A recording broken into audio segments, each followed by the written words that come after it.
Family, welcome to our channel Chutkis blog. তোমরা সবাই কেমন আছো? আশা করি তোমরা সবাই খুব ভালোই আছো। আমিও তোমাদের ভালো আছি, আগের থেকে এখন অনেকটাই ভালো আছি, সুস্থ আছি। তো এখন শরীরটা একটু ভালো হতেই আমি শক্তিমান হয়ে গেছি। আর কোথায় চলে এসেছি? আমি পুজো দিতে মায়ের কাছে। তো চলো, বেশি ভাট না বকে তোমাদেরকে দেখাচ্ছি। পুজোটা আমার যদিও দেওয়া হয়ে গেছে, সেই জিনিসটা তোমাদেরকে দেখাতে পারিনি। তারাপীঠটা আজকে পুরোই ফাঁকা, কারণ সামনে পুজো। আজকে সম্ভবত তৃতীয়া, আর মঙ্গলবার পুজো দেওয়া আমাদের হয়ে গেছে। মোটামুটি মন্দির পুরো ফাঁকাই ছিল, আমরা খুব ভালোভাবে পুজো দিয়েছি। এইরকমভাবে পুজো কোনোদিনও দিতে পারিনি, আজকে যেভাবে আমি পুজোটা দিলাম। ঠিক আছে, তো তোমাদেরকে আমি সবটা দেখাচ্ছি ঘুরে ঘুরে, তোমরা দেখতে থাকো। পুরোটা কেমন ফাঁকা ফাঁকা শুনছেন। এই জায়গাটা কিন্তু পুরো মানে মানুষ এতটা ভিড় থেকে ঠিকঠাক প্রবেশ করাই যায় না এই জায়গাটা। দেখতেই পাচ্ছ, ঘুরে দেখাচ্ছি। পুরোটাই ফাঁকা, বুঝতে পেরেছো তো? চলো, তোমাদেরকে ভাট না বকে আমি নেক্সট জায়গাগুলো কোথায় যাচ্ছি, কী করছি তোমাদের সঙ্গে শেয়ার করছি। ভিডিওটাকে বেশি বড় করবো না, ছোটো ছোটো ক্লিপগুলো তোমাদের মধ্যে আমি তুলে ধরবো। আর তোমরা ভালোবাসা দিও। পেয়েছে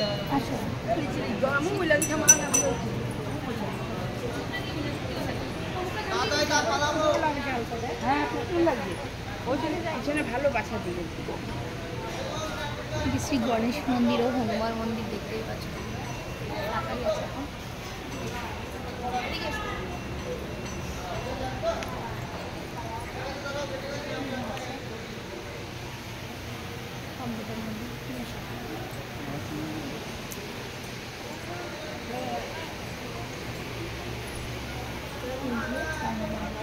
মায়ের স্নানের ভাব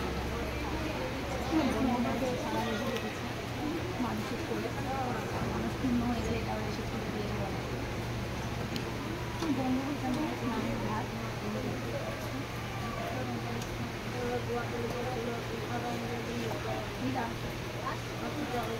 মায়ের স্নানের ভাত আমরা দিদা লাইফ তো এখানে আসলো আমার সাথে। তাই তো কেমন লাগছে তোমার এখানে এসে? ভালো লাগছে? না না, টাকা দিয়ে মাকে কেনা যায় না, যে আমরা ওই তখন আমার কোনো সম্পর্কই ছিল না।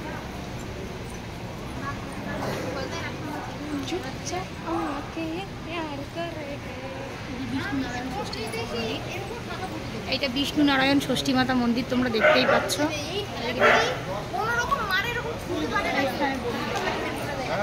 এখানে হোম যজ্ঞ করা হয়।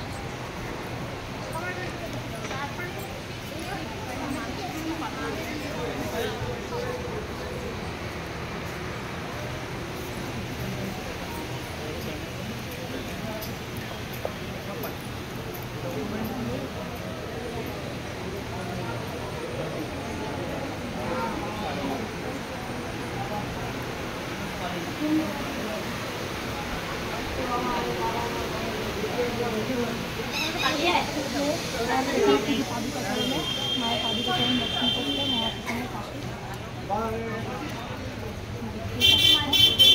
মন্দির থেকে